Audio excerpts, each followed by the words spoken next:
Are you still setting responsive text for different breakpoints manually, one by one? Please stop doing that. Framer just released a new way of making text responsive on our websites. This new way prevents us from having to specifically define the tablet and mobile sizes for our text styles. We simply change one value and all text within our breakpoints scale up or down. So if you want to learn the ins and outs of text responsiveness in Framer, this video is for you. My name is Nandi, this is Framer University, and let's get started. So first of all, I want to talk about the old way of making text responsive on Framer websites. So what we used to do is we created these text styles. So for example, we can look at this heading 1 on this example page. Build 10x faster, and on the right panel you can see that it has this H1 text style. If I click here, I can also edit it and see how it is set up. You can see that everything is defined here, the font, the weight, the color, everything. But our important point is right here, this section about the breakpoints. So here we can set the size of the text for desktop, tablet, and mobile separately. So basically I define 48 for desktop, 43 for tablet, and 38 for mobile.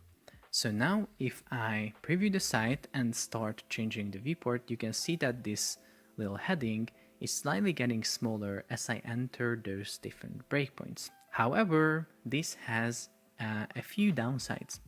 So if you use this method, you're going to see that, for example, if you have your tablet breakpoint here, which is set to 810 pixels, and you change that to, let's say, 600, and you go to your text style, let's say H1, you're going to see that the tablet, so the M, main width actually didn't change.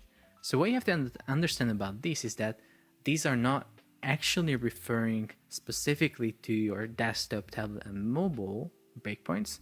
They are referring to specific min width values, and that's how different breakpoints are being targeted.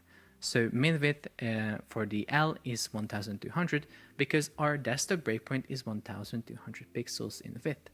Our tablet breakpoint is usually 810, but again, if I change it here, it stays 810, but in reality on our canvas, it is now 600 pixels.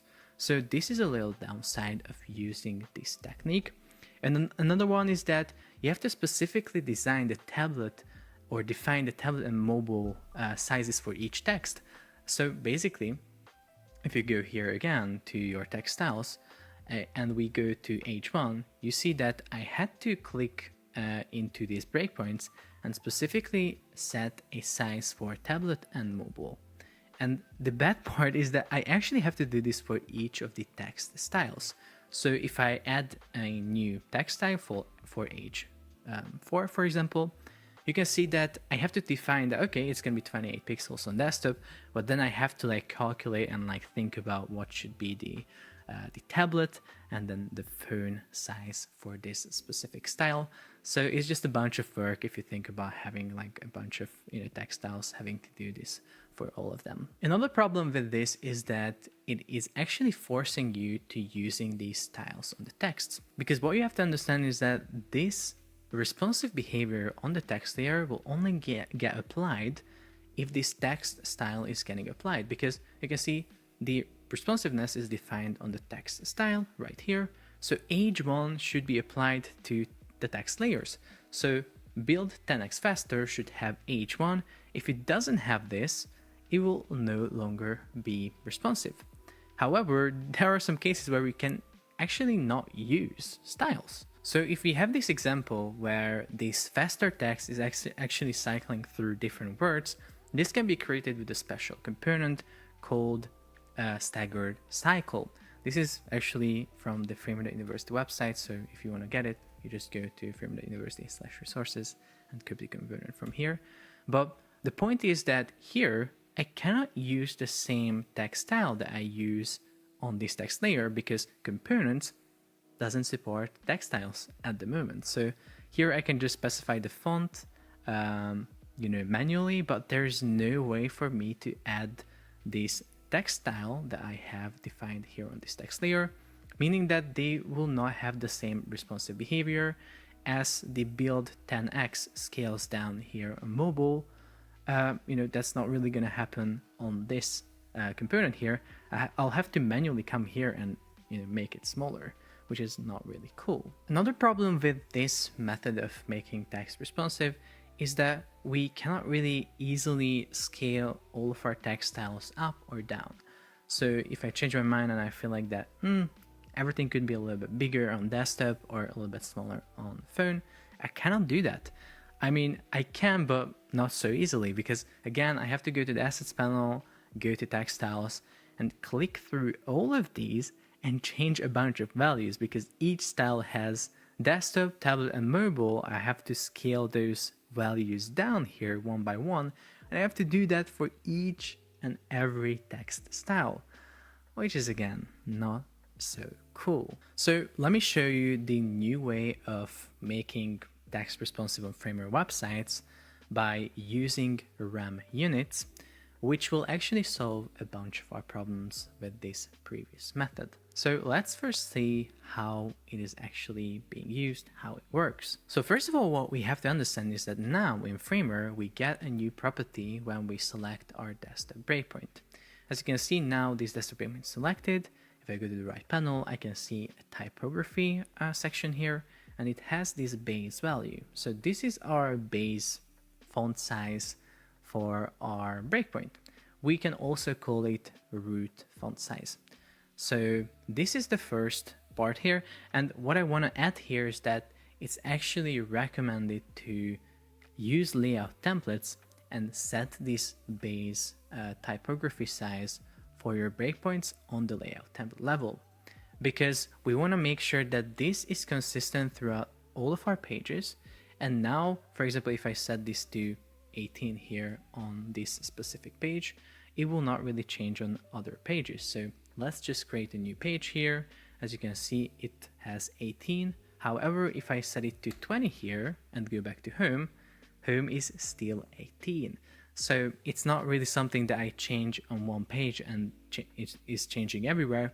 I have to, be a little bit smarter about this and actually create a layout template. I can do that really easily by going to the assets panel and clicking here next to templates to create a new template. And this will be our default layout template. What you usually put here is your footer and navigation on the top, but I actually have a different, or like a separate video that focuses on specifically layout templates. So if you want to dig into those, make sure to check out the description for the link. But yeah, basically we just create breakpoints for within this layout template as well, tablet and phone. And here we can set the base size to like 20 or something on desktop. And then we can go back to home. And if this layout template is applied to this home landing page on the right panel, one thing that I notice here is that I actually have white fill color on this layout template. I actually want to change that to black, so let me do that. Now if I go back here, it looks much better. And since now this layout template is applied to this page, it gets all the properties that I set here on this layout template. And if I go to the other page that I created, and if I apply the same default layout template, it will also have that, base font size that I defined on the right panel. Okay, so we defined our base root font size, but why is this good for us? What can we do with it? Well, we can actually use it in combination with RAM units. So if you select the text layer in Framer and go to your style or just to the right panel to size, what you can see is that by default, it usually says pixels. However, now you can click here and you can switch it to RAM. You can see that I just switched it to RAM and it got a little bit bigger, but you can see that now it says 3 RAM. So what does this mean? Basically, RAM is just a multiplier of your root font size or base font size. So if you remember, on the layout template, I have defined the base font size for desktop to 20. So 20 times 3 is going to be 60. So now this text layer here is 60 pixels. Now you could ask me, okay, Nandi, I just set 3 RAM here, but how is this helping me with responsiveness? Well, let me show you just that. First of all, we have to make sure that we remove all of these breakpoints from these text styles just to make our life a little bit easier. So I'm going to go here, delete and delete, and I'm going to do this for the rest of the text styles as well here on the assets panel. Now what I'm going to do is I'm going to go through each of these text styles and I'm going to switch the pixel values from pixel to rem. So H2, H3, H4, H5 and H6 will also get rem. However, what I'm going to do is I'm going to not switch the body and the small to rem, because there are some text layers that I don't really want to scale depending on the breakpoint. Usually it's the body and small, so if something is around 16 or lower pixel size, I want to keep that consistent for all of my breakpoints. I don't know, maybe it's just me. I don't know if other people also do this, but yeah, I just like keeping these nicely consistent across different breakpoints. But yeah, you can see the rest of the text layers actually have this really cool rem size. And here comes the magic. If I go within my layout template, I can actually go on the tablet and phone breakpoints and customize or override the base font size. So I can set it to 16, for example, on tablet, and let's say to 14 on phone. What you're gonna see is that if I go back to my homepage now, the text actually got smaller on these different breakpoints. It's actually not that, it might not be that visible. Let me just go into preview and change the width of the website. And now you can actually see that that H1 is actually getting smaller. If I come here, you're going to see that the H2 is also getting smaller here on this text layer. As I said, these are staying consistent because these are pretty small already, 16 pixels or 14. So only the headings are changing. And to show it a little bit better, I'm going to just remove the layout template for a second. And then I'm going to override these values actually here on the canvas. So 20 here, you can see now everywhere we have 20. Now, if I go to tablet and start changing this base value, you can see all the text layers that have size defined in RAM units, they start scaling because again, RAM is just a multiplier of the base font size for that specific breakpoint. So if I override it to, let's say, 16 here on tablet again, you're going to see that they're going to nicely scale down. And on phone again, I can just move this down to 14 and they just got smaller. And you can see by just adjusting one value, I'm scaling down all of my text layers because they nicely have the RAM based text size. So again, just to recap, we were using text styles to create these responsive text on our framework websites. However, they were slightly hard to maintain since if we changed our breakpoints here on the canvas, they were not updating on the text style settings panel. On top of this, it was also forcing us to use text styles, which wasn't available in certain cases. For example, when we were using components like the staggered cycle for creating text effects like this. And now finally with the RAM units, it's much easier to set up our responsive typography on our websites, since all we have to do is just to define our text layers sizes with RAM units, and then we can just simply adjust the base font size for each of the breakpoints, and every single text layer that has this RAM unit is nicely scaling up and down. We no longer need to go into the assets panel and update all of the text styles one by one and each of their breakpoints if you want to scale our text sizes up or down on our website, which is a big lifesaver. But I have to mention that it can be slightly confusing at first to use these RAM sizes, because you might be really used to pixel sizes, used to seeing 48, 14, 16, and these type of sizes. So yeah, it can be a little bit hard to get used to seeing like 3 or 2 or 1 and having to like convert in your head, okay, if my base font is like 16 and I multiply it by 2. So yeah, it can be slightly hard to get used to, but I think it is worth it because at the end of the day, you get something that is, I think, much better, easier to maintain, and yeah, it just saves you a ton of time.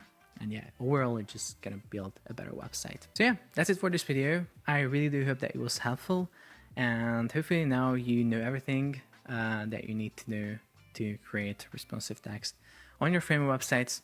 If you have any questions about this, make sure to drop them in the comments. I'm going to do my best to answer you guys.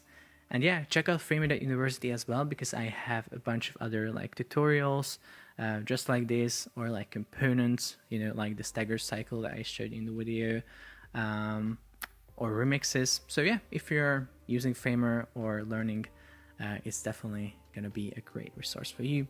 So yeah, that's it for this video. Make sure to like it, subscribe for more, and I'm going to see you in the next one.